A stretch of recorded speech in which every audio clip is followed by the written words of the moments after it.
Hello and welcome. Chris from Missouri here, bringing you another video about vintage baseball cards. This video I'm going to show you some cards. See, it's Thursday, and on Thursdays I do episodes of my series called Just a Bit Outside, and that's of course about players and their rookie cards that are people that aren't in the Hall of Fame, that are close to being in the Hall of Fame, or maybe should be in the Hall of Fame. But what I have is my top 5 players that aren't in the Hall of Fame at each position that have their rookie cards before 1980. Now, there's some really good players that have rookie cards afterwards. I'm just tackling this right now. And I love looking at rookie cards. I love talking about I love talking about Hall of Famers, and I particularly like to collect rookie cards of Hall of Famers. Now, I love this series. Some of the comments that I've been getting are just wonderful. I don't know if this has a lot of people watching these episodes, but I sure have a lot of really cool comments. People that seem vested in this same type of collecting that I do, that really like to talk about Hall of Famers and really like to talk about some of their favorite players that aren't in the Hall of Fame. So keep those comments coming. I'm reading every comment. I'm trying to abide by most comments of people suggesting, hey, take a look at this player. I think he belongs in the Hall of Fame, or this player needs some love.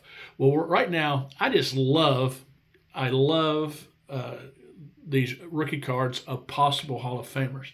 Now, I'm going to get started here, but I'm going to show you 3 guys that I have on my top 25 list, meaning top 5 at their position that's not in the Hall of Fame. But I'm also going to show you a card maybe of somebody that's not even close to being in the Hall of Fame, but has a pretty cool story. Now, I'm not going to tell you all these guys' life stories or stuff like that. I just wish that you would look it up and maybe comment on, tell me how you feel about the player that I suggested. So without further ado, I believe this is the rookie card of none other than Elston Howard. That's a 1955 Bowman of Elston Howard. And he's a Yankee catcher, and he grew up at the right time. See, the Yankees had been good for a long time, but Elston Howard became an all-star catcher following another all-star catcher by the name of Yogi Berra, and happened to play the same time, the same years as Yogi Berra. Actually, Yogi Berra had moved to the left field some when Elston Howard became a member of the Yankees. Now, let me tell you about his credentials. He has a 27 WAR, which is not that high. But what is impressive, well, here's some other stats. He didn't have 15 RBIs. He had 1,495 RBIs.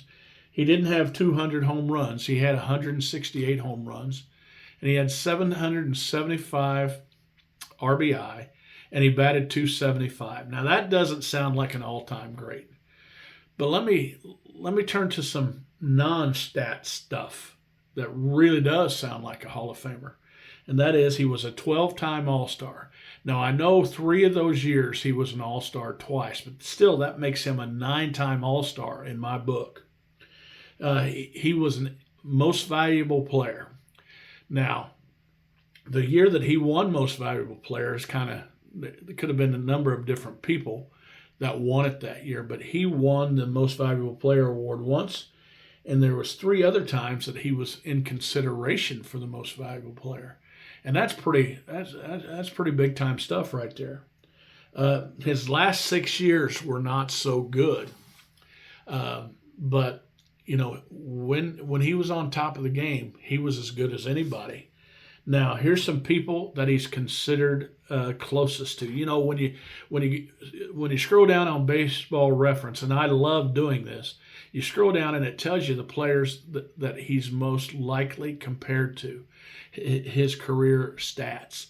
And so this doesn't sound much like Hall of Fame worthy to me, but these were great. These were good players. And one was Keith Moreland. You guys my age probably remember Keith Moreland as a Cub or a Philly. Terry Steinbach, I believe Oakland A's kind of stuff, if I remember right. And then Shawin Dunston of the Cubs. Now, none of those guys are knocking on the door of the Hall of Fame, but also none of those guys were, a 9-time MVP, a most valuable player, and won multiple World Series. Now, do I think Elston Howard belongs in the Hall of Fame? I do not. Do I think that he is an important player in the history of baseball? I do. But there's my first guy, Elston Howard. Now, my second player that I want to talk to you about played on my favorite team during his time. And he was a great player. And I considered him a future Hall of Famer when I watched him play. He played mainly for the Cincinnati Reds and the New York Mets, and his name was George Foster. Now, George Foster had a 44 WAR. He should have stuck around a little bit, but he had 1,925 base hits. He was considered a power hitter at 348 career home runs. He had 1,239 RBI, and he batted .274. Now, the 348 home runs for a power hitter does not seem that big, but during a 6 or 7 year period, he was as feared as anybody. Matter of fact, he played the same time as Jim Rice, and Jim Rice had a year in '78 that, golly, he led in everything, and he was a feared hitter. But in 1977, George Foster hit 52 home runs. Now think about this. It took until 13 years later that somebody else hit over 50 home runs. Now, that's kind of the knock I have with the steroid era, which made the stats cartoonish.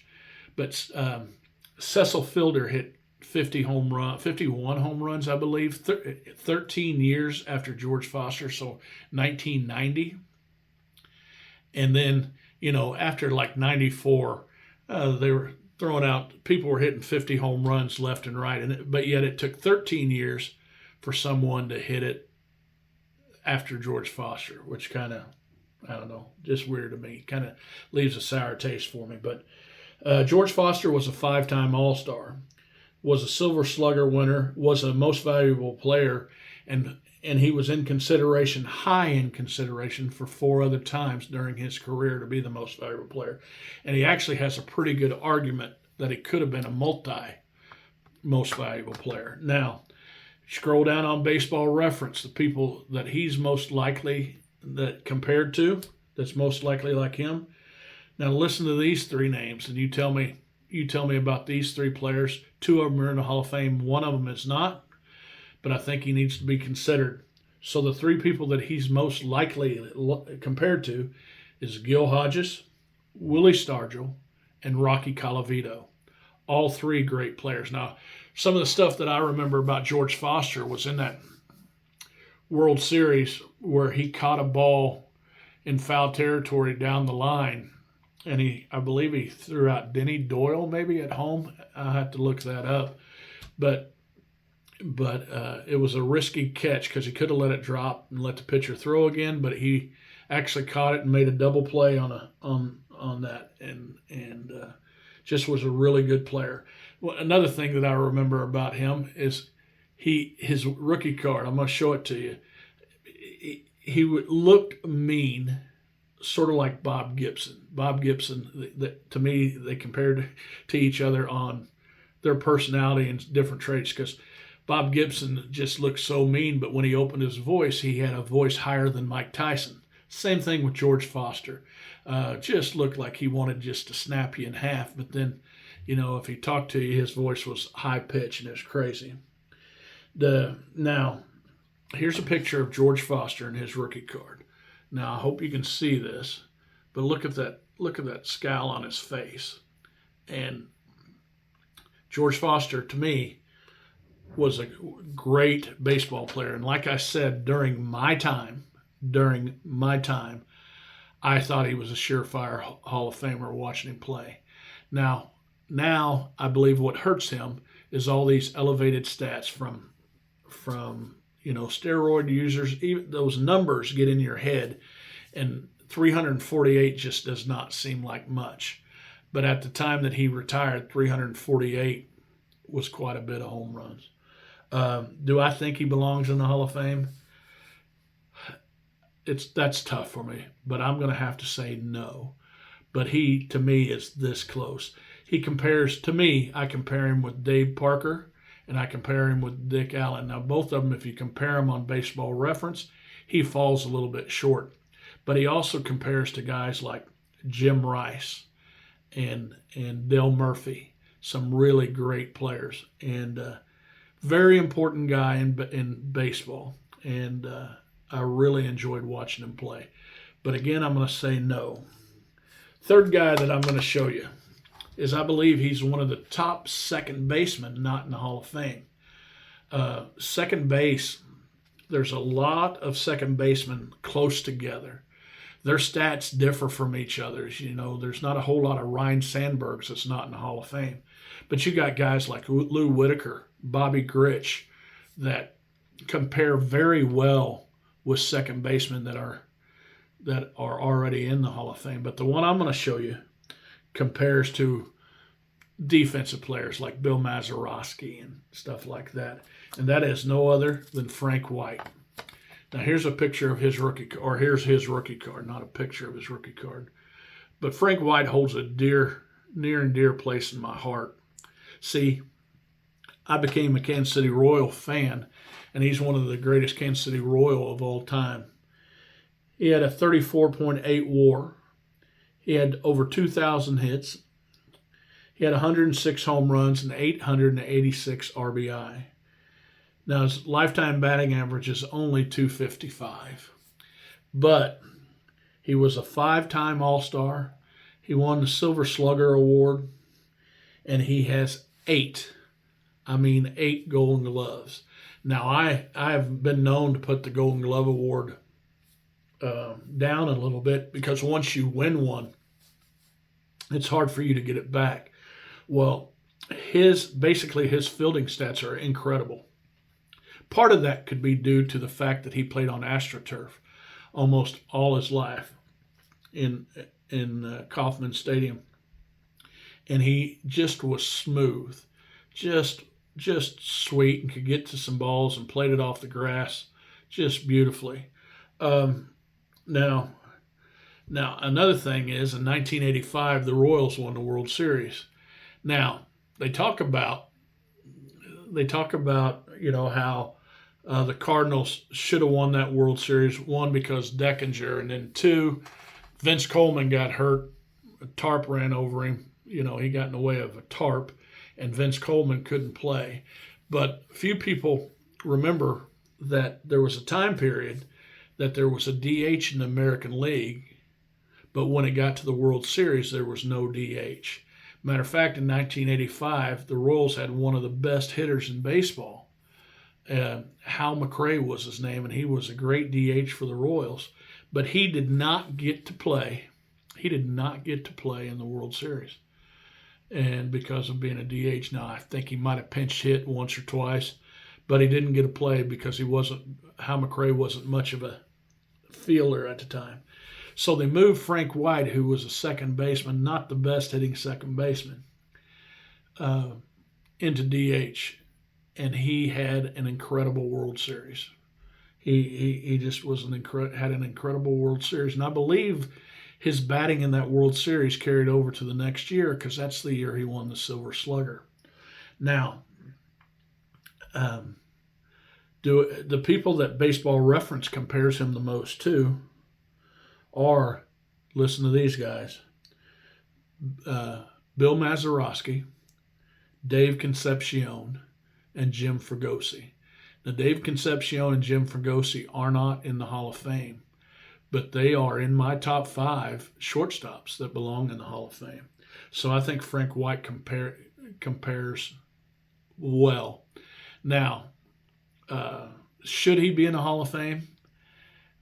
those 8 Golden Gloves. Now, another thing about those Golden Gloves, when you win one, it seems like you win a lot. Well, he won like 6. And then for 4 years, he didn't win one. And then he ended up winning, I believe, 2 more to end his career after skipping 4 years. So that means something. I mean, he was a great defender.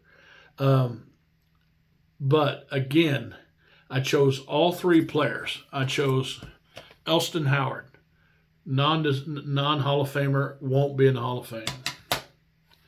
I chose George Foster, great player, very, very good player, but probably should not be in the Hall of Fame. And Frank White.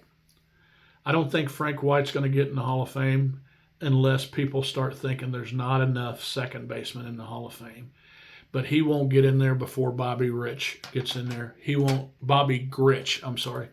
And he won't get in there before Lou Whitaker. But he and Willie Randolph are knocking on that door, and we'll get some consideration sometime. Now, the last rookie card that I want to show you has the better story of all those 3 guys. But there's no way this player belongs in the Hall of Fame. See, he was a pitcher with a short career.